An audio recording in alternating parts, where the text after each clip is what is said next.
A tragic house fire in New Jersey claimed the lives of a grandmother and her 9-month-old granddaughter. Jennifer Joyce is live in Hamilton Township with the latest there. Jenny? Good evening, Shana. Well, investigators tell me that they are wrapping up here at the scene. They spent all day searching inside the home and around the property, looking for clues as to how and where this devastating fire started, as family members and neighbors grieve such a heavy loss. Damn, she looks beautiful. That's me right there. That's me all the way. Beautiful. My niece-in-law lost her life, and my great-great-niece lost her life, which was born last year on my birthday, which was my birthday present. Now, I'm only gonna have memories of her now. This is all too much for me. Y'all, I need you to sit down for this one, because this story right here, it's gonna have you questioning everything. Picture this. It's 3:30 in the morning, Trenton, New Jersey. A house goes up in flames. 4 people dead, including a 9-month-old baby girl. Now you're thinking maybe it's an accident, right? Wrong. The man who lit that match, that baby's own daddy. Like, how do you even process that? When those first responders pulled up to that scene, they thought they were dealing with the house fire. Tragic, but accidents happen. But what they found inside that charred home was something that would haunt them forever. 3 adults and 1 innocent baby, all gone. And when the investigation started peeling back the layers, chilly, the truth was darker than anybody could have imagined. The person who destroyed this family wasn't some stranger off the streets. It was someone they trusted, someone they loved, someone who should have been protecting that baby girl, not murdering her. We're talking about a father who got so consumed with revenge that he decided to take his own daughter's life just to hurt her mama. I can't even wrap my mind around that level of evil. You're watching Shadow Crimes TV, where we bring true crime and domestic violence stories out of the shadows. Subscribe now and join us daily as we uncover the cases that demand to be heard. Don't just watch, be part of the conversation. Now, let me tell you about this family, because they deserve so much better than what happened to them. That's the grandpa.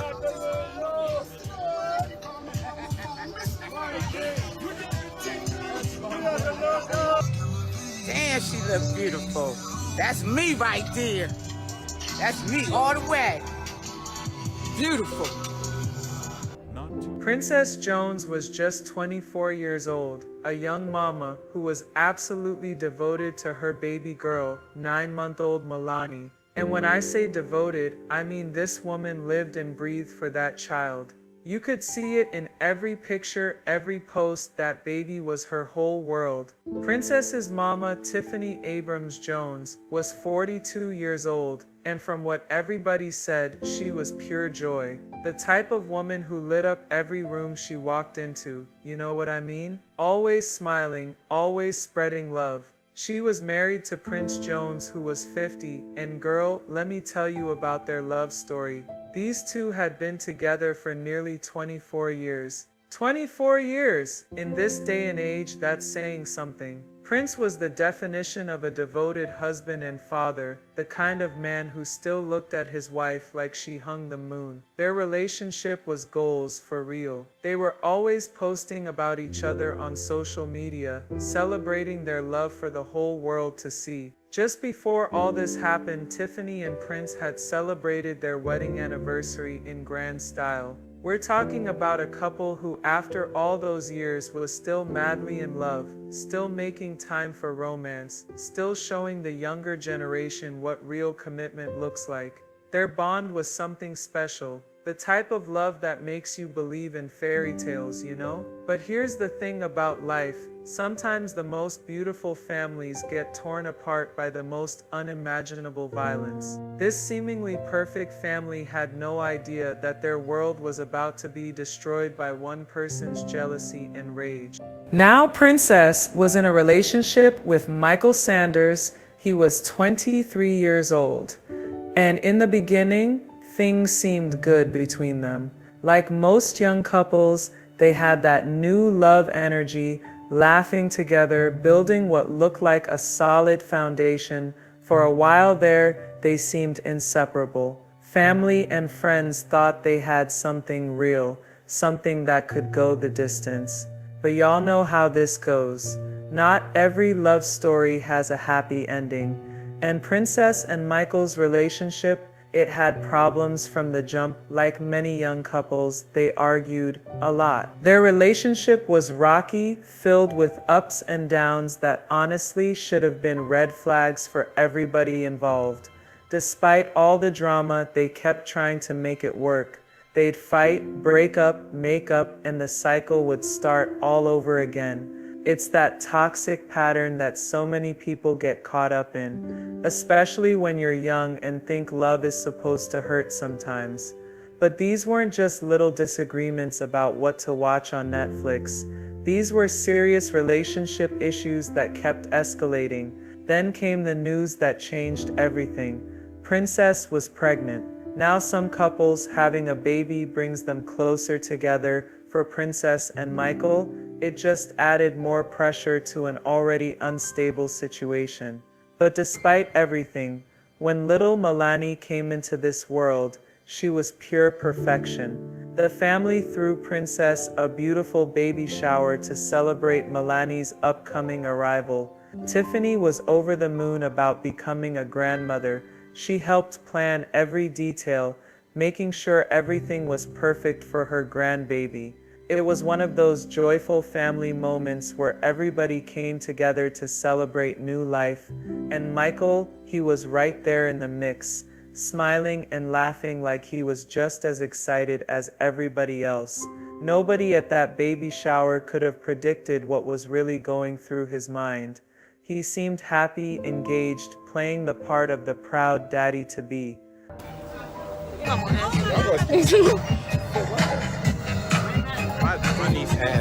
worry about where nobody at. Like this weekend, y'all seen everybody doing it. Oh! Okay, y'all, it's officially started. The parents-to-be is here. But looking back now, knowing what we know, that smile was hiding something much darker. Family members described baby Malani as sweet, fun, and happy, the absolute light of the family's life. Tiffany and Prince were completely smitten with their granddaughter. This little girl brought so much joy to everyone around her. She was that baby who could make you smile just by being in the room. You know what I mean? But while the family was celebrating this precious new life, Michael Sanders was fighting demons that nobody could see. The relationship between him and Princess kept getting worse, and his behavior was becoming more and more concerning. What nobody realized was that all this tension and conflict was building up to something catastrophic. So here we are, July 9th, 2021. It's about 3:40 in the morning when all hell breaks loose. An unexpected fire erupts at this 2.5-story wood-frame duplex. And let me tell you, this wasn't no small kitchen fire. The flames engulfed both sides of the house like something out of a nightmare. Michael Sanders had gotten so heated with Princess and her family that he made a decision that would destroy everything. What started as relationship drama escalated into pure evil. But here's the part that's going to mess you up. When those flames started spreading, little Malani was inside that house. His own daughter, and it wasn't just the baby. Princess's mama Tiffany was trapped in there. Her daddy Prince was fighting for his life. And there was also Zamir McCrae, an 18-year-old family member who happened to be at the house that night. All of them were caught up in Michael's rage. The firefighters did everything they could, y'all. They rushed into that burning house trying to save whoever they could find. But it was too late. Tiffany, little Malani, and Zamir were pronounced dead at the scene. Prince, he was still breathing when they got him out, so they rushed him to the hospital, but his injuries were too severe. He passed away just days later, making him the 4th victim of this senseless act. A tragic house fire in New Jersey claimed the lives of a grandmother and her 9-month-old granddaughter. Jennifer Joyce is live in Hamilton Township with the latest there. Jenny? Good evening, Shayna. Well, investigators tell me that they are wrapping up here at the scene. They spent all day searching inside the home and around the property, looking for clues as to how and where this devastating fire started, as family members and neighbors grieve such a heavy loss. People gathering, embracing at the scene of a tragic house fire that claimed the lives of a woman in her 40s and her 9-month-old granddaughter.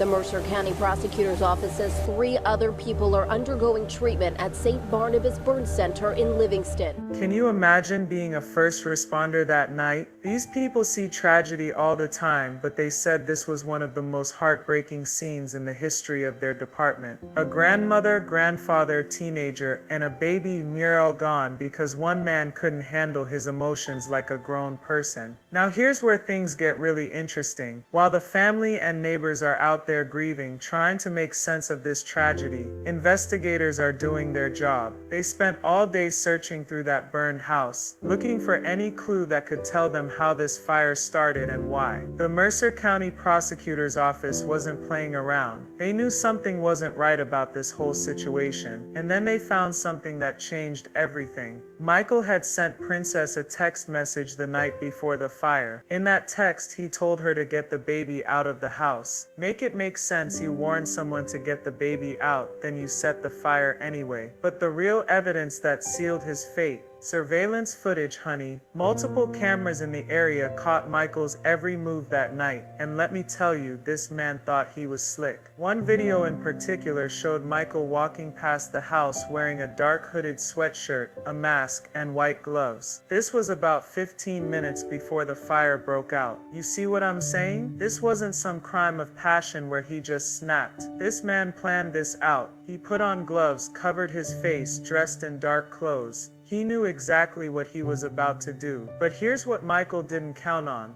Technology don't lie. The cameras caught him going to a gas station on Greenwood Avenue. And what do you think he bought? A torch lighter and cigars. Now cigars by themselves? That's nothing. But a torch lighter when you're about to commit arson. Come on now. And the most damning part? At one point, this fool removed his mask while he was paying, showing his face clear as day for several seconds. Minutes after Michael walked past that house, investigators could see the reflection of flames in the camera lens. The timeline was perfect. He bought the supplies, walked past the house, and boom, the fire started. Then, because criminals always think they're smarter than they are, Michael threw away his mask and gloves right after starting the fire.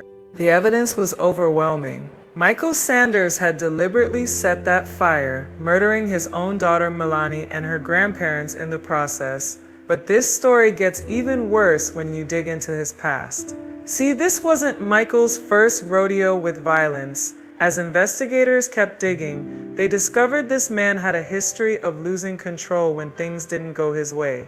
He'd been involved in a previous violent episode with an ex-girlfriend, and Chili.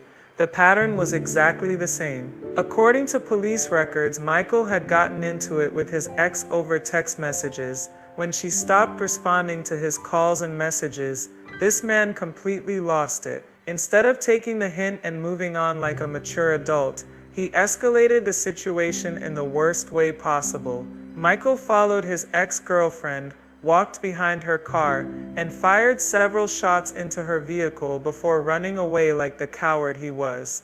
Thank God nobody got hurt in that incident, but it was a clear warning sign of what this man was capable of when he felt rejected or ignored. He got arrested for that shooting, but clearly jail time didn't teach him anything about controlling his anger. The emotional damage was done, though. Michael, his ex, had to live with the trauma of knowing someone she once cared about had tried to kill her over hurt feelings. So when detectives started connecting these dots, it became crystal clear that Michael Sanders wasn't just someone who snapped one time. This was a pattern. He had a history of using violence to punish women who didn't give him what he wanted. And this time, instead of just targeting Princess, he decided to destroy her entire family. The relationship between Princess and Michael had been getting worse and worse. Despite having a baby together, Michael was dealing with serious jealousy and control issues. He couldn't handle the fact that Princess had a support system, that she had family who loved her and would protect her from his toxic behavior. His controlling tendencies had been escalating for months, and he'd been taking his frustrations out on everyone around him. But what shocked the entire community was that he was willing to involve his own child in his revenge plot. Little Malani, this innocent baby who should have been the most protected person in his world, became a victim of her father's rage. My niece-in-law lost her life, and my great-great-niece lost her life, which was born last year on my birthday, which was my birthday present. Now, only gonna have memories of her now. This is all too much for me. I can't imagine somebody doing this to this innocent child who was just a couple months short of her 2-year-old birthday. But here's the thing about criminals, they always think they can get away with it. After committing this horrific act, Michael Sanders thought he could just disappear. He fled the scene, probably thinking he had enough time to figure out his next move before anybody connected him to the fire. But you know what they say, you can run, but you can't hide. Michael Sanders was nowhere to be found after he committed this evil act. He thought he could just vanish into thin air, but detectives weren't about to let him get away with murdering a whole family, including his own baby girl. The authorities had to move fast. They searched every location where Michael might be hiding, following up on leads, and interviewing anyone who might know where this man was. It's like looking for a needle in a haystack, but when you're dealing with a case this serious, you don't stop until you find answers. Then they got the tip they'd been waiting for. Someone called in with information that led them straight to Michael's home on Baird Street in Trenton. When officers showed up though, he wasn't there. For a minute they thought maybe he'd already fled the area, but with all that evidence piling up against him, they knew it was just a matter of time. And sure enough, just days after that fire, they caught up with Michael Sanders. He was arrested right at his residence in Trenton, probably thinking he was safe.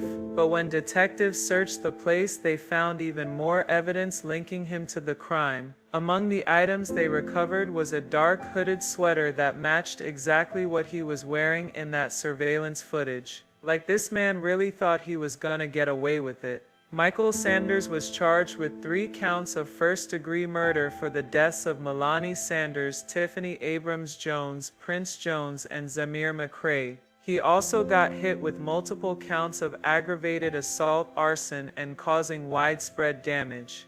First, we are following breaking news just into our newsroom within the last hour. Mercer County prosecutors say a man has been arrested for setting a fire that 3 people, including his own baby girl in Hamilton Township. Michael Sanders is facing a number of charges, including 3 counts of first-degree murder. Prosecutors say he was arrested this morning. The fire happened early last Friday. Sanders' 9-month-old little girl and her grandparents were all killed.